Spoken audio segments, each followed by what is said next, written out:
साहिल, इमरान और सैलमन रहस्यमयी किताब की रोशनी में गायब हो चुके थे। जब उनकी आंखें खुली तो वे किसी अजनबी जगह पर खड़े थे। एक प्राचीन गांव जहां मिट्टी के घर, बैलगाड़ियां और लोगों की भीड़ थी। सीन शिफ्ट होता है। हमें कई हजार साल पीछे का सीन दिखाया जाता है। एक छोटा सा गांव के बीचों बीच 4 आदमी घोड़ों पर बैठे हुए हैं। हर घोड़े पर एक आदमी बैठा है और उनमें से जो सबसे आगे खड़ा है उसके हाथ में एक चाबुक है। वो जमीन पर गिरे एक बेबस आदमी, रामू, को बेरमी से पीट रहा है। गांव के लोग, पुरुष, महिलाएं और बच्चे सिर झुकाए खड़े हैं, मानो उन्होंने इस अत्याचार को अपनी नियति मान लिया हो। इस रामू की हिम्मत तो देखो, ये जमीन देने से इनकार कर रहा है। घोड़े पर बैठे उस आदमी ने क्रूरता से कहा।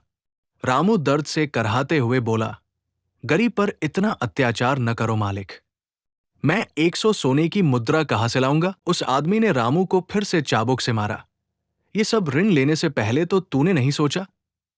तभी अचानक भीड़ से एक 17 साल की लड़की भागकर सामने आई। मत मारो मेरे बाबू को, लड़की रोते हुए चिल्लाई। गांव वालों ने सिर उठाया। लड़की का नाम महिमा था। रामू ने कांपती आवाज में कहा, बेटा, तू यहां क्यों आई?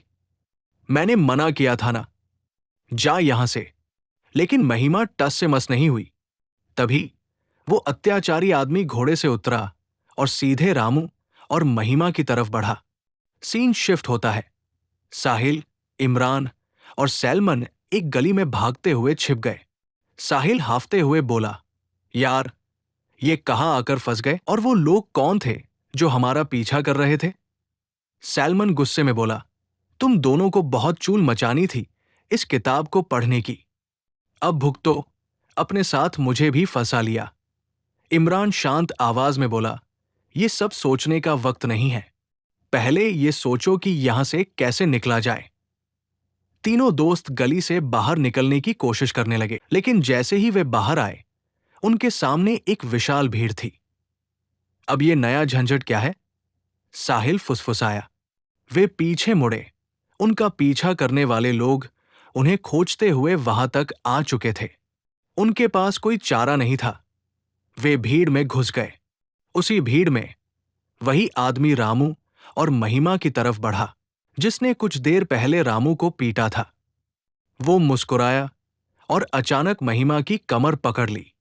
रामू ने घबराकर उसका पैर पकड़ लिया। मालिक, मेरी बेटी को छोड़ दो।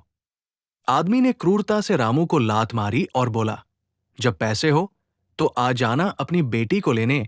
गांव वाले चुपचाप देखते रहे। कोई भी महिमा को बचाने नहीं आया। आदमी महिमा को घोड़े पर बैठा कर ले गया। रामू जमीन पर गिर पड़ा और फूट फूट कर रोने लगा। कोई तो मेरी फूल सी बच्ची को बचा लो। भीड़ छंटने लगी।